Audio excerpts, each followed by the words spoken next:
I've been itching to talk about this. These Mielle hair growth drops, the Black Girl Follow Train, TikTok, brand deals, systemic bias, consumers calling hair care brands sellout when they go through acquisition. Like all of these things, all of them, there's like a common thread. I want y'all to figure that out for yourselves though. Let me just get in the house first and then I'll talk to you. Okay, while we get started, unless you've been living under a rock, then you would know that Mielle Organics, this oil right here, this rosemary mint hair oil, has been sold out everywhere across America. Like you can't find it, nobody could find it, other than in the hood, you know what I'm saying? Because people who are buying them out, they're not going to the hood to buy this. But anyways, there's so many girls who've reposted this after it initially happened, so I don't know who the original person was. Only been using this for like a little over a month. But pretty much the whole controversy is about the oil being essentially cannibalized from people who aren't the target market for the product, let alone the brand. Also, this is pronounced Mielle, so just putting that out there.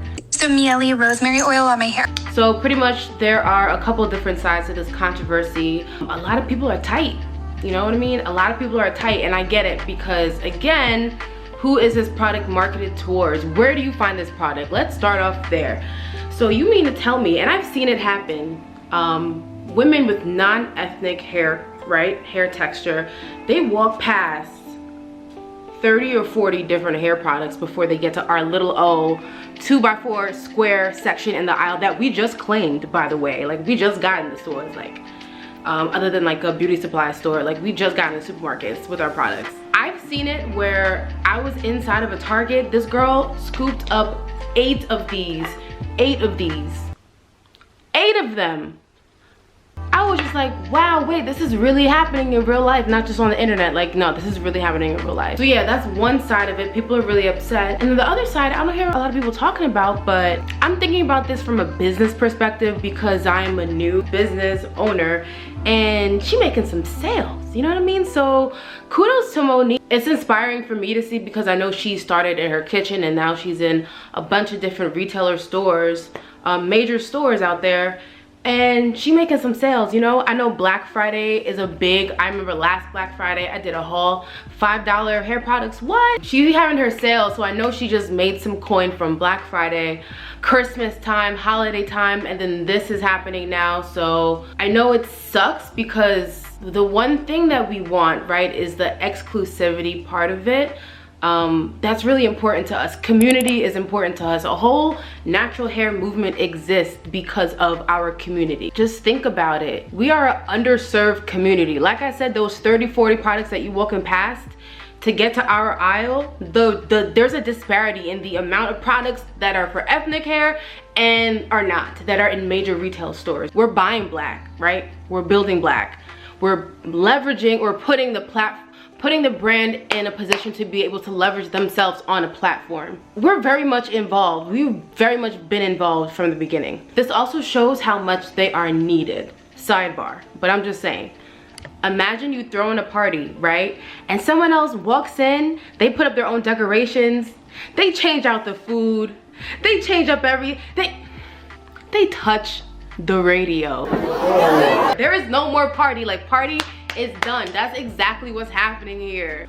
But this sector of business exists to serve this community that has been ignored.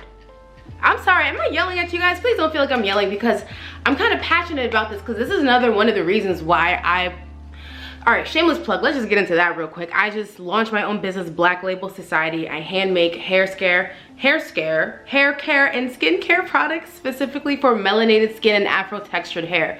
Let me just say that. So I feel really passionate about supporting black businesses, building black businesses, and scaling black businesses, right? So that's another thing. I'm happy for Monique. I really am. Like, I'm mad about one part of it, but I'm also happy about another part of it because at the end of the day, the goal for business is to not just make money, not just break even, but to make a profit and do it again and again and again. So in essence, scaling a business is a part of the business plan. Like for most people, not for everybody, but most people want to make money, right? And grow and become bigger. So when a brand is doing this, and now we're seeing that they're attracting another complete sector of demographic that wasn't intentionally meant for them.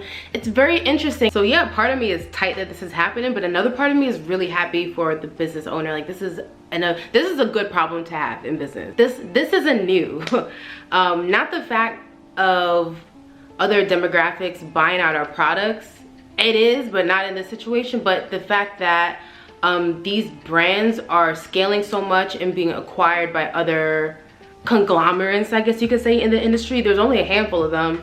L'Oreal, Unilever, am I pronouncing that right? Procter & Gamble, Colgate, Palmolive, I think that's how you pronounce it, I don't know, but there's a handful of these big businesses that it's like there's a monopoly. There's not that many to choose from. So I think the conversation also needs to shift.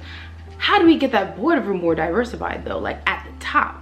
Because again, like it works in all scales of a business, whether you're big or small. The intention is to work in the favor of who owns it, the stakeholders, the stockholders, the CEO, the founder, whether it's a big business or a little business. Like you're supposed to be honest, operate in the benefit of the balance sheet at the end of the day as well. So, but I think what I was saying before is something that would be detrimental, I believe. I mean, I don't want to speak, I don't know. I'm just saying what I wouldn't want to see is the formula change, because that's what happened with Shea Moisture and a couple other brands. Like Honest Company, right? Like that was more of a transparency thing about their ingredients, and that was kind of serious because that's feminine care. Like how are you not telling people what's going on with products that they use in their, like it's extra sensitive depending on the product too. It would just suck if the formula were to change. But Monique did post, I don't know who posted, somebody did post on their TikTok last night. So like they're pretty much aware of the controversy that's happening.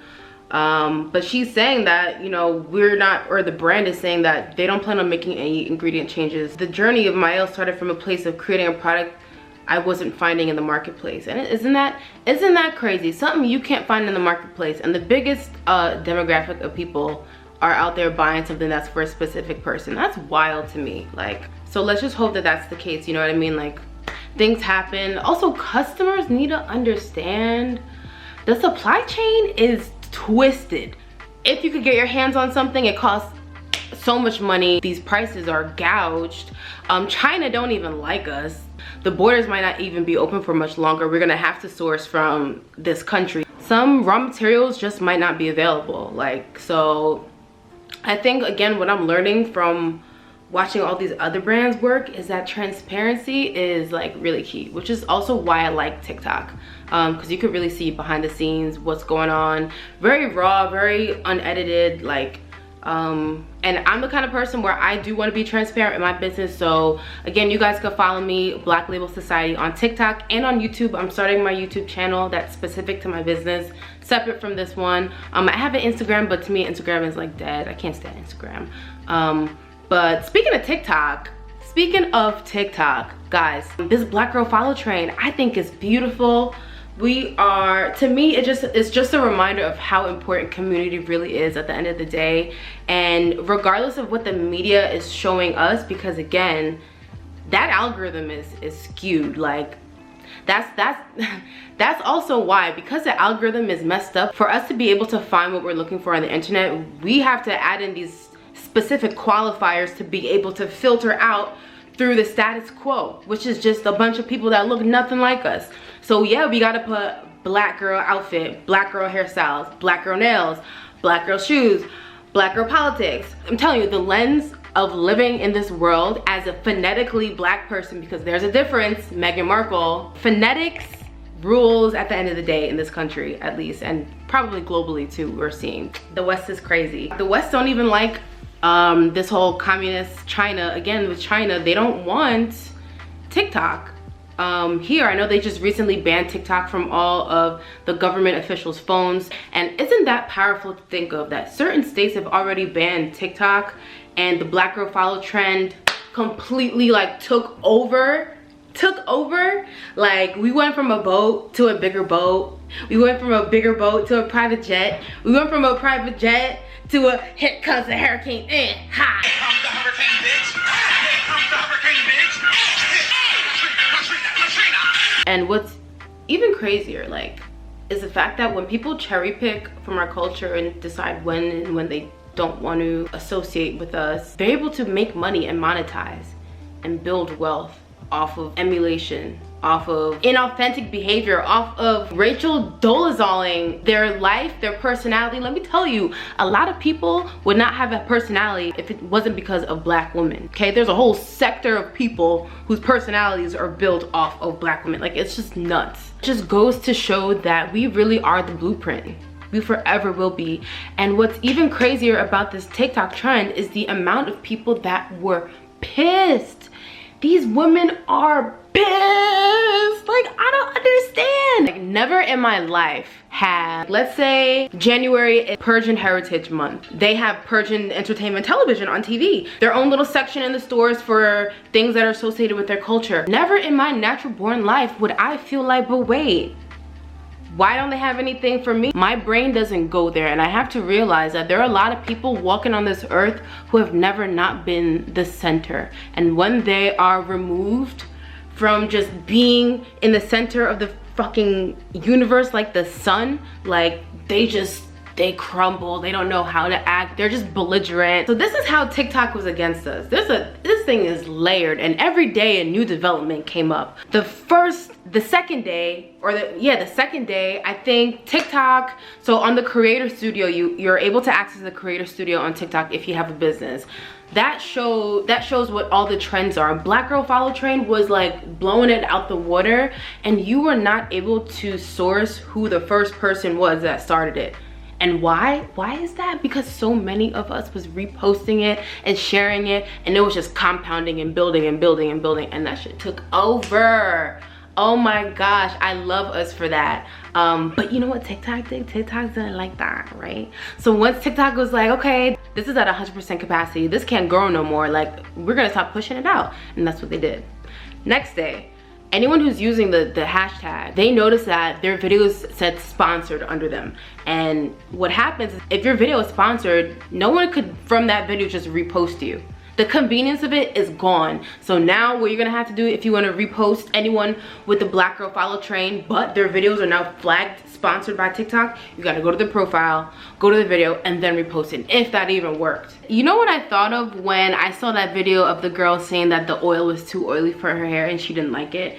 And a bunch of them actually started making real bad reviews, which I think is just wild. But it made me think of this one TikTok video I saw where this girl, hold up, let me just show you. Let me just pull it up. You. Ho, it could make sense for a person with a unseasoned palate. Yes, I said what I said. A person who their palate on their tongue is not used to seasoning can review food that is heavily seasoned. Make it make sense. Make it make sense. This space wasn't even meant for you, and you're gonna come over here and be like, ew, what is this? I don't like this. Like, what? Wait, there's actually a couple videos. I'm gonna just show you two of the ones that are just the funniest in terms of like your reactions that we're doing to it. Look at these two videos, guys. Like,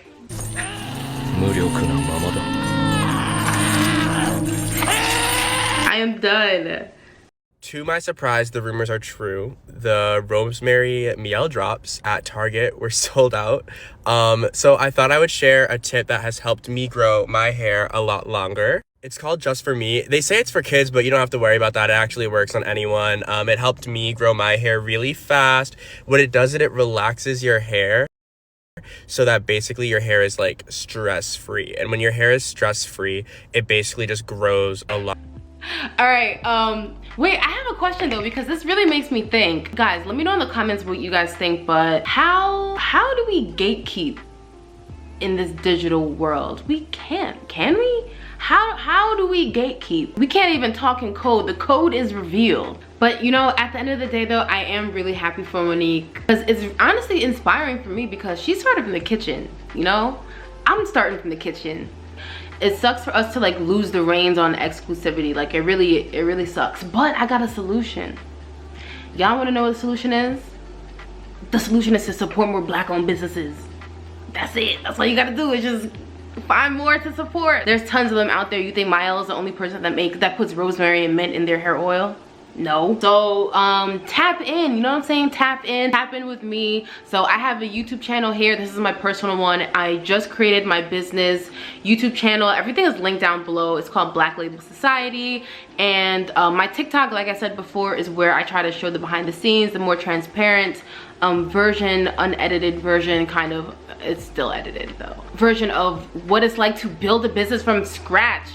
So yeah, follow me there, follow me in my YouTube, follow me here, follow me my personal, like just keep up with the journey, guys, because I have a feeling that this is gonna go amazing. And you wanna know what else? Weren't we just talking about like a month before about these contracts that UGC creators and these entrepreneurs, these content creators, people who make content for brands, the contracts that they're getting is trash. We're not getting the same pay rate. We're not getting the same contracts as our peers, even when we work twice as hard, have more engagement, have more followers. Like, it just doesn't work for us. It doesn't. We were just talking about that, and then here we come choo-chooing along with this train that was not even a train to begin with.